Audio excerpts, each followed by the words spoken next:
La Scuola Grande di San Teodoro ha ospitato la Giornata Mondiale della Poesia. Un momento importante per riflettere sul valore e l'importanza della poesia nella società contemporanea, no? La poesia è tanto bistrattata, lasciata ai margini, e invece è una voce fondamentale, una voce rivoluzionaria, una parola radicale che è fondamentale per riflettere, per rimetterci in contatto con noi stessi e con gli altri. Oltre 70 poeti e poetesse provenienti dal Veneto, ma anche da paesi stranieri, hanno preso parte alla manifestazione che aveva come tema centrale la poesia come anima mundi.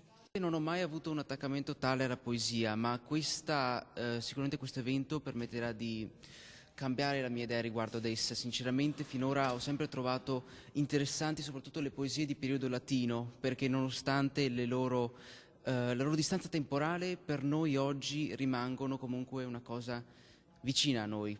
Pensiamo a Catullo, parla di amore. Noi stessi oggi, chi non ama la propria donna o il proprio uomo? Della poesia mi piace il fatto che sia anima mundi, quindi il fatto che sia ciò che anima il nostro mondo, perché senza poesia credo che il mondo sarebbe una sorta di qualcosa di oggettivo, animato soltanto da delle leggi fisiche, ma ciò che davvero lo rende un qualcosa di umano è il sentimento, è l'umanità, e penso che il modo migliore per esprimerlo sia appunto la poesia.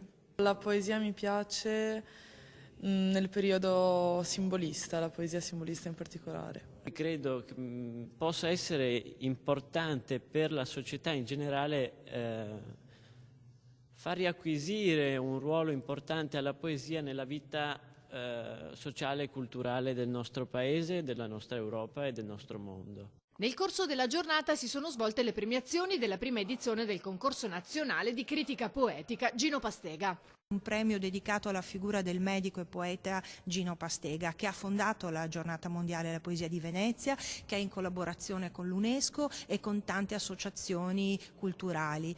È un premio che va dritto al cuore di tanti ragazzi.